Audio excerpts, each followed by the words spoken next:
الحمد لله نحمده ونستعينه ونستغفره ونؤمن به ونتوكل عليه ونعوذ بالله من شرور أنفسنا ومن سيئات أعمالنا من يهده الله فلا مضل له ومن يضلله فلا هادي له ونشهد أن لا إله إلا الله وحده لا شريك له ونشهد أن سيدنا ومولانا محمدا عبده ورسوله أما بعد فأعوذ بالله من الشيطان الرجيم بسم الله الرحمن الرحيم وآتوا حقه يوم حصاده ولا تسرفوا إنه لا يحب المسرفين قال النبي صلى الله عليه وسلم العشر فيما سقط الأنهار أو كما قال صدق الله العظيم وصدق رسوله النبي الكريم اللهم صل على محمد وعلى آل محمد كما صليت على إبراهيم وعلى آل إبراهيم إنك حميد مجيد اللهم بارك على محمد وعلى آل محمد كما باركت على إبراهيم وعلى آل إبراهيم إنك حميد مجيد. اسلام میں جس طرح زکوٰۃ فرض ہے اسی طریقے سے عشر کی ادائیگی بھی ذمہ داروں پر، پیداوار حاصل کرنے والوں پر ضروری ہے. عشر دینے کے، ادا کرنے کے فوائد ہیں، نفع ہیں، آخرت میں اجر ہے، ثواب ہے. اور عشر ادا نہ کرنے کا دنیا میں بھی نقصان ہے، آخرت میں بھی نقصان. عشر کا ذکر قرآن پاک میں موجود ہے، رسول اللہ صلی اللہ علیہ وآلہ وسلم کی احادیث میں بھی موجود ہے. 3 پارہ ہے اور 8واں پارہ ہے. اللہ تعالیٰ ارشاد فرماتے ہیں 3 پارے میں یا ایھا الذین آمنوا انفقوا من طیبات ما کسبتم ومما اخرجنا لکم من الارض.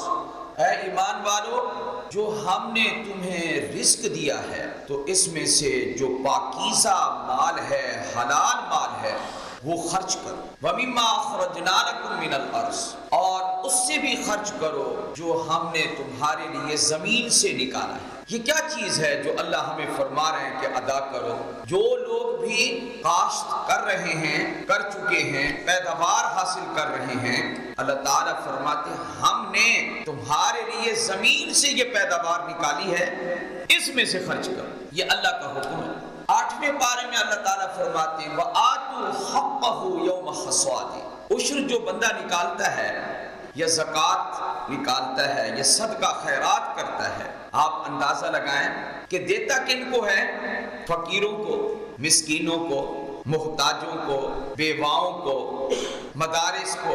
تو دیتا ہے وہ بندوں کو. لیکن آدمی حیران ہو جاتا ہے کہ 8ویں پارے میں اللہ تعالیٰ نے کیا بات پیاری ارشاد فرمائی. یہ نہیں فرمایا کہ جس دن تم کھیتی کاٹو اس دن تم فقیروں کا، مسکینوں کا حق ادا کرو. اللہ نے یہ نہیں فرمایا. حالانکہ اللہ تعالیٰ اتنا بھی کہہ دیتے تو کافی تھا. اللہ کا حکم کافی وافی ہے مسلمان کے لیے جو اللہ فرما دے. مسلمان کا کام ہے سن کر عمل کرنا.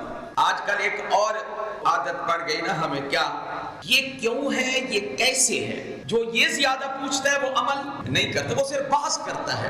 ہندی کی چندی، یہ عمل نہیں کرے گا. یہ عمل وہ کرے گا جیسے صحابہ کے بارے میں قرآن کریم میں ہے رضی اللہ تعالیٰ عنہ مجمعین قالوا سمعنا واطعنا. ہم نے سن لیا اور ہم نے اطاعت کی. اب میں اس آیت کی تشریح نہیں کرتا. کتنا مشکل مقام تھا جس پر میرے یہ اللہ نے صحابہ کے دلوں کو اللہ نے ایسا آزمایا، زبانیں لڑکھڑا گئیں، لیکن پھر بھی اپنی زبان کانپتی ہوئی زبان سے کہا جی کہ جتنا بھی مشکل حکم ہے سمعنا و اطعنا. یہ صحابہ تھے، یہ ہمارے مقتدا تھے، یہ پیشوا تھے، یہ رہنما تھے. آج عادت پڑ گئی. کیسے ہے؟ یہ کیوں ہے؟ ہم مسلمانوں کا کیا کام ہے؟ قرآن و حدیث کو سنو اور کیا کہو؟ آمنا وصدق سمعنا واطعنا. محبت کا تقاضا تو یہی ہے. اب باپ کہے بیٹے کو آؤ میرے پاؤں دباؤ، یہ پوچھے گا تو با ادب بنے گا؟ نہیں. صحابہ کی اقتدا، کیونکہ وہ کامل مومن تھے اس لیے ہمارے اوپر اقتدا ان کی لازم کر دی گئی رضی اللہ تعالیٰ عنہ. آپ کو میں ایک عجیب بات بتاتا ہوں، کیونکہ یہ مضمون کبھی کبھار بیان پہلے بھی ہم کر دیتے ہیں، جب کوئی موقع آتا ہے تو ہم کر دیتے ہیں تذکیر کے لیے، یاد دہانی کے لیے کہ مسلمانوں کو اپنے واجبات فرائض کا علم ہو. لیکن ایک عجیب بات آپ کو میں بتاتا ہوں، وہ یہ ہے، یہ جو ممبر ہے نا، جو مسجد کا ممبر ہوتا ہے، اس ممبر کی عجیب شان ہوتی ہے. وہ کیا شان ہوتی ہے کہ بیان کرنے والے کے ذہن میں بھی پہلے سے وہ بات نہیں ہوتی جو اللہ ممبر پر بیٹھ کر اللہ اس کے ذہن میں اور دل میں ڈال دیتا ہے. یہ میں اپنے تجربے کی بات کہہ رہا ہوں. ایسی ایسی باتیں سمجھ میں آتی. ابھی جو میں آپ کو بات عرض کر رہا ہوں، یہ ذرا سماعت فرمائیں. یہ کیا ہے؟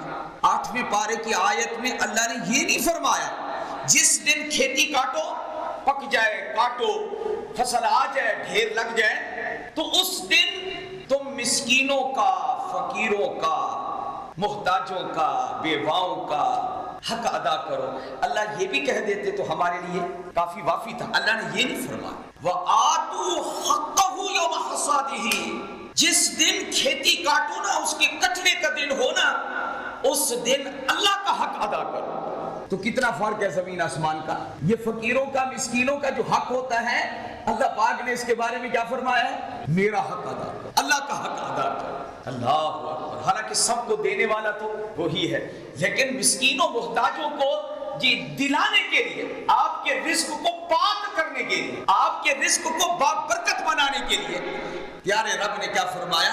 میرا حق ادا کرو. کتنی پیاری بات فرمائی ہے. قرآن کریم میں واضح اشارے موجود ہیں کہ فصل جب کاٹو تو عشر کی ادائیگی میں، صدقہ خیرات میں بخل نہ کرو. ایک حدیث پاک ہے، اس کو ذرا توجہ سے آپ سماعت فرمائیں. اس کو صحیح السند قرار دیا ہے. ارشاد فرماتے ہیں کہ نبی اکرم صلی اللہ علیہ وآلہ وسلم حضرت عبداللہ بن عمر رضی اللہ تعالی عنہما، وہ فرماتے ہیں کہ آپ علیہ السلام تشریف لائے، اقبل علینا، آپ ہماری طرف متوجہ ہوئے اور متوجہ ہو کر فرمایا کہ اے مہاجرین کے گروہ، اے مہاجرین کی جماعت. چونکہ آپ علیہ السلام کے سامنے وہ جماعت تھی تو اس لیے آپ نے ان کو خطاب کر کے فرمایا، ورنہ یہ خطاب تمام مسلمانوں کو ہے. آپ علیہ السلام نے فرمایا خمس، 5 چیزیں ایسی ہیں اذا ابتلیتم بہن واعوذ باللہ ان تدرکوہن. 5 چیزیں ایسی ہیں بہت ہی انسان کے لیے نقصان دہ ہیں، خسارے کی ہیں، منکرات ہیں، وہ گناہ ہیں. اور ساتھ ہی آپ علیہ السلام نے صحابہ کو خطاب کرتے ہوئے ان کے لیے دعا بھی فرمائی. فرمایا وَأَعُوذُ بِاللَّهِ أَن تُدْرِكُوهُنَّ، میں اللہ سے پناہ مانگتا ہوں اس بات کی کہ تم ان 5 گناہوں کو پاؤ، اللہ کرے تم ان سے دور رہو. وہ کیا ہیں وہ 5 چیزیں؟ ان میں سے پہلی، نبی اکرم صلی اللہ علیہ وآلہ وسلم نے یہ ارشاد فرمایا لَمْ تَظْهَرِ الْفَاحِشَةُ فِي قَوْمٍ قَطُّ حَتَّى يُعْلِنُوا بِهَا إِلَّا فَشَا فِيهِمْ الطَّاعُونُ وَالْأَوْجَاعُ الَّتِي لَمْ تَكُنْ مَضَتْ فِي أَسْلَافِهِمْ. اللہ اکبر کبیرہ. یہ پہلی چیز جو اللہ کے نبی صلی اللہ علیہ وآلہ وسلم نے کسی بھی قوم میں فاحشہ، بے حیائی اور زنا جب عام ہو جاتا ہے، جب لوگ بے حیائی کے کام عام کرتے ہیں، جب زنا عام ہو جائے، اس کا یہ مطلب تھا کہ اللہ نے ہمارے نبی علیہ السلام کو بتا دیا تھا کہ ایک وقت ایسا آئے گا. آج آپ پوری دنیا پہ نظر ڈالیں، مسلم غیر مسلم زنا عام ہے. انا للہ. حالانکہ اللہ پاک نے پارہ نمبر 15 میں فرمایا وَلَا تَقْرَبُوا الزِّنَا إِنَّهُ كَانَ فَاحِشًا وَسَاءَ سَبِيلًا. زنا کے قریب تک بھی نہ جاؤ. زنا کرنا تو دور کی بات ہے، قریب تک بھی نہ جاؤ. اس حدیث پاک میں کیا فرمایا؟ جس قوم میں یہ چیز عام ہو جاتی ہے اس میں کیا ہوتا ہے؟ فرمایا الطاعون، طاعون فشا فیہم الطاعون، طاعون کی بیماری عام ہو جاتی ہے، گلٹیاں نکل آتی ہیں، ان گلٹیوں میں پیپ پڑ جاتی ہے، لوگ مر جاتے ہیں، وبا پھیل جاتی ہے۔ اب آپ یہ دیکھیں اگر طاعون کی بیماری آ جائے اور اموات زیادہ ہو جائیں تو لوگ ایمبولینس پر پہنچانے کے لیے ہسپتالوں میں یہ مدد تو ضرور کریں گے، لیکن جو اصل جڑ ہے اس کی طرف کسی کی کوئی توجہ نہیں ہوگی۔ اصل چیز کیا ہے کہ ہم من حیث القوم یہ عہد کریں کہ اے اللہ ہمارا کوئی فرد بھی زنا نہیں کرے گا۔ والاوجاع، دوسری چیز جو آپ نے ذکر کی ہے وہ بڑی حیران کن ہے۔ آپ علیہ السلام نے فرمایا جب زنا عام ہو جائے تو یاد رکھنا ایسے درد، ایسی بیماریاں پیدا ہوں گی تو پہلے لوگوں میں کبھی ان کا نام و نشانی نہیں، ایسی بیماریاں پھیل جائیں۔ یہ اللہ کے نبی نے فرمایا صلی اللہ علیہ وآلہ۔ جڑ کو دیکھنا چاہیے۔ ہمارے لیے امریکہ کے سائنسدان، امریکہ کے ماہرین یا چائنا یا برطانیہ یا کسی بھی یا روس، کسی بھی ترقی یافتہ ملک کے ماہرین کی جو رائے ہے، عقل مندوں کی، دانشوروں کی جو رائے ہے، وہ کوئی حیثیت نہیں رکھتی۔ ہمارے ہاں حیثیت ہے تو محمد مصطفیٰ کی حیثیت صلی اللہ علیہ وسلم۔ ہمیں تو یقین آنا چاہیے حضور کے فرمان پر صلی اللہ علیہ وآلہ وسلم۔ پہلی بات یہ ہے اس حدیث پاک میں جو دوسری چیز ذکر کی گئی ہے اس کی طرف توجہ فرمایا وَلَمْ يَنْقُصُوا الْمِكْيَالَ وَالْمِيزَانَ إِلَّا أُخِذُوا بِالسِّنِينِ وَشِدَّةِ الْمَعُونَةِ وَجَوْرِ السُّلْطَانِ عَلَيْهِمْ۔ یہ چیز بھی بڑی عجیب، اللہ کے نبی صلی اللہ علیہ وآلہ وسلم نے فرمایا جو لوگ، جو قوم ناپ تول میں کمی کرتی ہے، میں آپ کو ایک بات بتا دوں، آپ کو نمازی بہت مل جائیں گے، معاملات کے کھرے آپ کو نہیں ملیں گے، اتنا فراڈ ہے، توبہ بھی نہیں کرتے، اس قدر جھوٹ ہے، اس قدر ملاوٹ ہے جس کی کوئی حد نہیں ہے، بہت ساری خرابیاں ہیں۔ اور لوگ کہتے کیا ہیں؟ حکمران مہنگائی کر گئے، یہ عذاب حکمران بھیجتے ہیں۔ ہاں یہ کدھر سے آتا ہے عذاب؟ اللہ کی طرف سے۔ اب جو بارشیں ہو رہی ہیں، بادل پھٹ رہے ہیں اور کاریں کھلونوں کی طرح بہہ رہی ہیں، یہ عذاب کس نے بھیجا ہے بتائیں تو صحیح؟ ایسے ترقی یافتہ ممالک میں یہ عذاب آ چکا ہے جس کی کوئی حد ہاں نہیں، کبھی سوچ بھی آدمی نہیں سکتا تھا کہ ایسا حشر بھی ہو جائے گا۔ اصل چیز ہے خوف خدا۔ تو اللہ کے نبی صلی اللہ علیہ وآلہ وسلم نے فرمایا جو قوم یہ کام کرتی ہے، ناپ تول میں کمی کرتی ہے، آپ علیہ السلام نے فرمایا اللہ ان کو یہ سزائیں دیتا ہے۔ نمبر 1 فرمایا الا اخذوا بالسنین، پہلی سزا اللہ قحط سالی میں مبتلا کرتا ہے۔ نمبر 2 وشدت المعونۃ علیہم، اخراجات کی شدت، آمدنی کم ہے، اخراجات بڑھ گئے ہیں، یہ سزا اللہ دیتا ہے۔ ہاتھ میں دیکھو تو تسبیح بھی ہے، 5 وقت کا نمازی بھی ہے، اشراق اور تہجد بھی ہے، لیکن جب کاروبار کرتا ہے نل بٹا نل ہے، صفر، ختم۔ وہ کہتا ہے کہ میرا دین مسجد میں ہے، باہر کاروبار جیسے مرضی آئے میں کرتا رہوں۔ کیا ہمارا دین اس کی اجازت دیتا ہے؟ آپ بولیں ذرا۔ ہاں نہیں دیتا۔ پہلی سزا قحط ہے، دوسری سزا اخراجات کی مشقت ہے، اور تیسری سزا جو قوم ناپ تول میں کمی کرتی ہے وجور السلطان علیہم، بادشاہ جو اللہ ان پر مقرر کرتا ہے وہ ظالم ہوتا ہے۔ اللہ کے نبی نے فرمایا صلی اللہ، بادشاہ ظالم کیوں آیا؟ اس کی کیا وجہ بنی؟ ہمارے اعمال بد، ناپ تول میں کمی تم نہ چھوڑو اور کہو کہ بادشاہ اچھے مل جائے، یہ کیسے ہو سکتا ہے؟ یہ تو حدیث پاک کے خلاف ہے۔ تم فراڈیاں نہ چھوڑو اور کہو کہ بادشاہ اچھا مل جائے، یہ کیسے ہو سکتا ہے؟ ذرا بتائیں تو صحیح آپ حضرات، یہ نہیں ہو سکتا۔ لوگ ہیں جگہ جگہ پہ چائے پی رہے ہیں تو بادشاہوں کے خلاف، یعنی سفر کر رہے ہیں تو اپنے اعمال کو صحیح کرنے کی کوئی فکر آ رہی ہے، یہ نہیں ہو سکتا بھائی، حدیث کے خلاف ہے یہ۔ تیسری چیز میرے پاک نبی نے فرمائی صلی اللہ علیہ وسلم وَلَمْ يَمْنَعُوا الزَّكَاةَ إِلَّا مُنِعُوا الْقَطْرَ مِنَ السَّمَاءِ او کما قال صلی اللہ علیہ وسلم۔ فرمایا جو لوگ زکوٰۃ نہیں دیتے، جو لوگ زکوٰۃ، ایک تو تجارتی مال کی زکوٰۃ ہے، سونے چاندی کی زکوٰۃ ہے، ایک وہ زکوٰۃ ہے جس کو آج ہم نے موضوع بنایا ہوا ہے، زمین کی پیداوار کی زکوٰۃ کا نام کیا ہے؟ عشر۔ اللہ تعالیٰ ان لوگوں سے بارش کو روک لیتے ہیں، قطرے قطرے کو ترس جاتے ہیں۔ علماء نے لکھا ہے یہ ایک عذاب حدیث پاک میں بیان کیا، اس کی ایک اور صورت بھی ہو سکتی ہے۔ کیا؟ پیداوار تو ہو گئی ہے اور بہت اچھی پیداوار ہے، اچانک اس میں کیڑا پیدا ہو جائے، تمہاری فصل کو وہ چٹ کر جائے، اچانک تیز بارشیں آ جائیں اور وہ فصل کو تباہ کر دیں، تو اس کا سبب کیا چیز ہوگا؟ عشر ادا نہ کرنا۔ عشر ادا نہ کرنے سے بھی اللہ کا عذاب آتا ہے، البتہ دینے کا، سبحان اللہ۔ ایک تو آپ نے دیکھا ہوگا، میں نے بھی دیکھا تھا کہ جس بندے کی بھی کوئی ہوتی تھی فصل اور گندم ہوتی تھی، وہ ڈھیر رکھتا تھا، وہ اپنے گھر لے جانے سے پہلے وہ اسی میں سے نا وہ تھوڑا تھوڑا بھر بھر کے لوگوں کو تقسیم کرتا تھا۔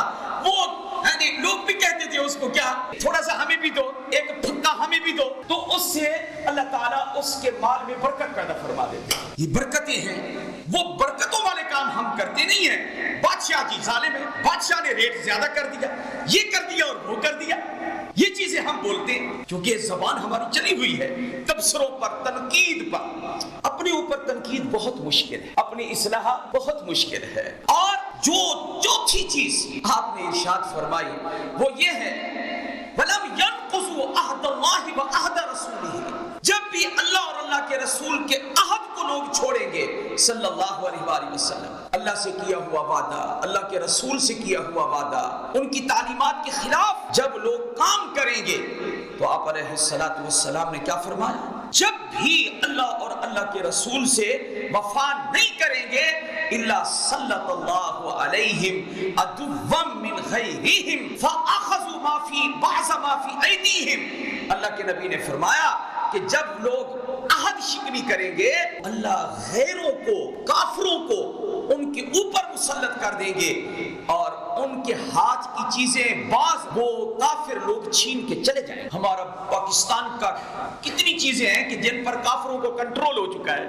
اس کی کیا وجہ ہے؟ کہ ہم نے اللہ اور اللہ کے رسول سے جو عہد کیا تھا وہ پورا نہیں کیا۔ کیا ہر سال آؤ جی 14 اگست منائیں، کیا مناتے ہیں؟ بھا بھا بھو بھو بھو بھو، یہ 14 اگست منایا جا رہا ہے، یہ آزادی ہے۔ رات کو شروع ہو جاتی ہیں، آوارہ لڑکے پھرتے ہیں، سلنسر نکال کے آوازیں نکالتے ہیں، نمازیں نہیں ہیں، شکر نہیں ہے، یہ آزادی منائی جا رہی ہے۔ جس قوم کو شعور نہ ہو پاکستان کا مطلب کیا؟ لا الہ آج تک پورا کیا؟ لا الہ الا اللہ محمد الرسول اللہ کس نے پورا کیا؟ جس نے پورا کیا اس جماعت کو صحابہ کہتے ہیں رضی اللہ۔ لا الہ الا اللہ پر مکمل کس نے عمل کیا؟ صحابہ۔ محمد الرسول اللہ صلی اللہ علیہ وسلم، آپ علیہ السلام نے اس میں جو 5ویں چیز ارشاد فرمائی ہے، آپ علیہ السلام نے فرمایا وَلَمْ تَحْكُمْ أَئِمَّتُهُمْ، فرمایا کہ ان کے جو ائمہ ہیں، ائمہ سے مراد یہاں پر سلاطین ہیں، جو بادشاہ ہیں، جب تک یہ کتاب اللہ کے مطابق، قرآن و حدیث کے مطابق، شریعت کے مطابق فیصلے نہیں کریں گے، پھر اللہ کیا سزا دے گا جب بادشاہ دین سے ہٹ جائیں گے، مسلمانوں کے بادشاہ جن دین سے ہٹ جائیں، ان کے فیصلے کافرانہ فیصلے ہوں گے، ان کے فیصلے امریکہ کرے گا، ان کے فیصلے جی غیر ممالک کریں گے، غیر مسلم کریں گے، تو اللہ پھر کیا سزا دے گا؟